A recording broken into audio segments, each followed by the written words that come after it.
here. How has your trip been so far? It's your first time since October 7th, I believe. It is. I've had a fabulous reception. I'm very honoured to be here. I'm here as a guest of your government, which I'm very happy about. I'm grateful to them. I've received a lot of love since I've been here. First and foremost, I'm here as a journalist. I came here in 2016 to ask questions because I thought it would be ignorant for me to talk about the situation with Palestine and Israel unless I visited the state of Israel and also visited areas under control of the Palestinian Authority or groups like that. So when I come last time, everything I thought I knew or everything I'd been told was the opposite. Yeah. And I've come here and I've been making videos again this time since I've got here, asking lots of questions and asking the questions for a British audience, because unfortunately, everything the media tell us in the UK, it's hard to trust, it's hard to believe. So there's lots of accusations against me, there's lots of slander against me, misinformation I would call it against me, and I've seen the same misinformation and lies told about Israel since I come here last time. Yeah. So in 2016, I come here and I paid some young Arab Muslims to take me to a Fatah-controlled refugee camp in Bethlehem. So I spent a week all over this country. But I wanted to go there to ask questions because I wanted to understand from their perspective. Now, when I went, they had no idea who I was. I actually had a falling out with my friend who came with me because he said, I haven't come here to get killed. And I guess if they would have known who I was risking my life at the time. But I did say to my mate, I said, mate, listen, right, if we get in, we spend a day there and we get out, it's going to be some experience. Yeah. We're going to go away with stories. And I went there and I spent time with this 4th generation refugee. And he explained to me that my children would be 5th generation, theirs will be 6th generation, theirs will be 7th generation. Never fund free Palestine. And I've got the footage of all of this, yeah? And I've still got that 2 years worth of footage which I need to make use of, which I'm going to.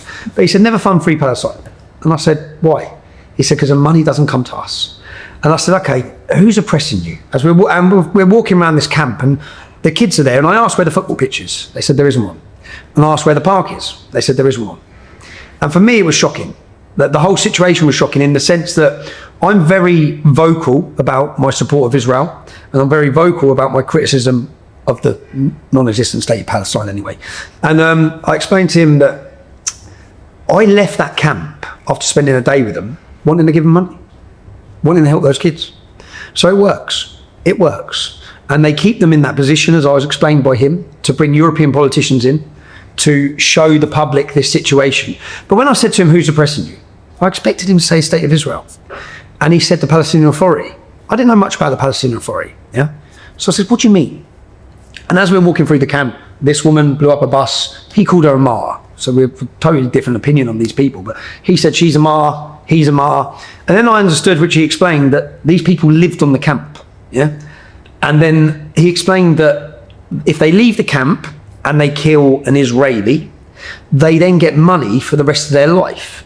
The equivalent of, if a school teacher's on £1,500 a month, equivalent of, they get 8 times that wage, which shocked me. Yeah, it really shocked me. And then I said, so the Palestinian Authority pay them. So if someone leaves this camp, a Muslim, and goes and kills a Jew, and he corrected me.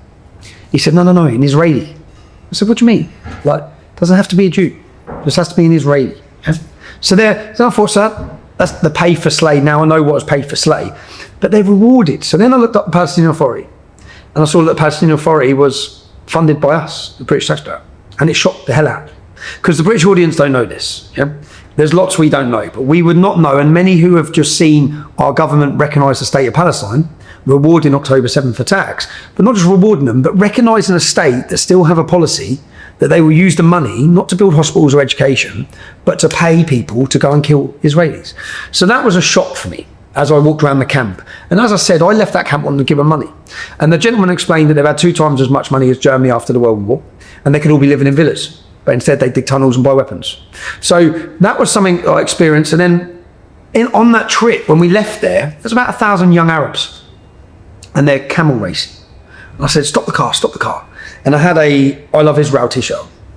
And whether I was being provocative, I guess I'm quite controversial. And I thought, Bobby Robinson, yes, being provocative? Provocative. But I thought I'm going to walk into this crowd of young Arabs, Muslims, with my State of Israel t-shirt and ask them some questions, thinking I'd face hostility. No one batted an eyelid.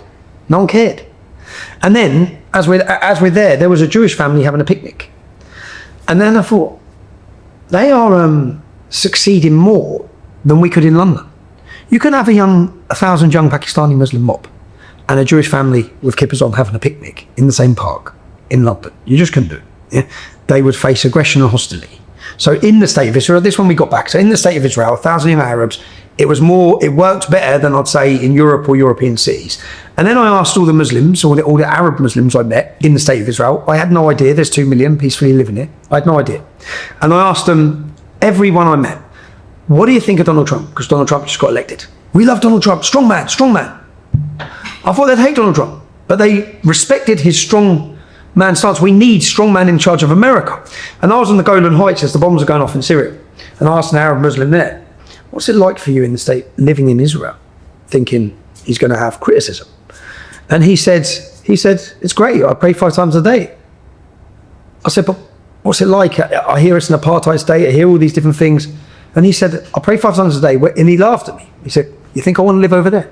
And it's when the bombs are going. He said, I'm happy here. And I've done the same on this trip.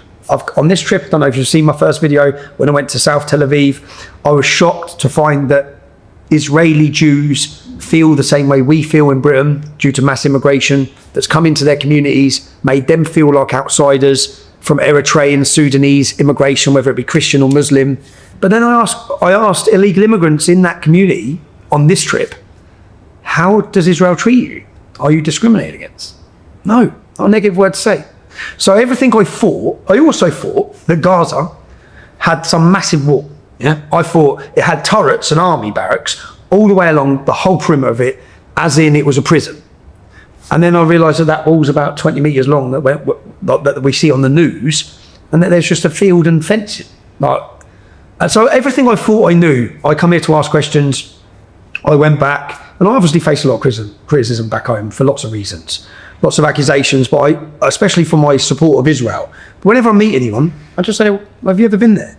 Have you ever spoke to 3rd generation Muslim refugees? Have you ever spoke to anyone in these communities? I also went to, on that last trip in 2016, I went to the settlers, to see what that was about. And I was in the middle of the desert, there's nothing in sight, and in the middle of here was about 10 families living that have made it green and beautiful, and this is what I'm told there can be no peace for. That's what the argument. So I went challenging my own mind, asking my own questions, same as what I'm doing here now. And then I went back, and unfortunately, we don't trust the media. I have a support base that do not trust the media. I also have some in my movement that I believe Israel's losing the propaganda war. I believe they're really struggling. I believe that I think we may have already lost the propaganda war. Well, Iran and Qatar are winning. Well, they have a strategy, and I don't think we woke up in time to have a strategy. But Tommy, I want to ask you, your trip here has not been without controversy. You talk about yourself as a controversial figure, and possibly because of your roots of the organization that you funded, the English England Defence League, and some of the people around you in those moments. And I think there's probably a little bit of paranoia about the Nazi symbols or things that people interpret as anti-Semitic. Could you tell us a little bit about that journey? Yep. And potentially your own evolution? Yeah. So my views have never changed, not once. I haven't moved my views. What's changed is public opinion. That's what's changed. I've stayed here. The whole rest of the country have caught up. Yeah. When I started the English Defence League in 2009, we had a Jewish division, we had a Sikh division, and we had a Hindu division. At every single English Defence League demonstration, a non-white person spoke and a gay person spoke. I organised that. I made sure of that. Yeah. So the English Defence League, the entire time I led it, there's a domestic extremism unit based in Scotland Yard, and it's their job to categorise organisations. The English Defence League was never even categorised as a far-right organisation. It was a centrist organisation. The media told you it was far-right. The media repeated to you 10,000 times it was far-right. The same way the media keep repeating the word genocide and Israel. And after saying it 1,000 times, 2,000 times, people just take that as a matter of fact. So the English Defence League was never a far-right organisation. Yes, we had our problems. Yes, it was a nationalist organisation that attracted the brave and the stupid, and at times the racist, because the media kept telling them it was their organisation. Purity comes with time. We started off from nothing. I was working on a building site. I was 25 years old. I was successful. I had 7 houses, 2 businesses. And 6 months later, I was leading the biggest street protest movement Europe has seen. And I wasn't prepared for it. I didn't understand politics. I didn't understand the media. I didn't understand left wing, right wing, and I didn't care about it, like most working class people in Britain. It didn't interest me. But when we started, I started with a strong stance to do with Israel and to do with the Jewish community. And the reason why is because I've grown up in Luton Town.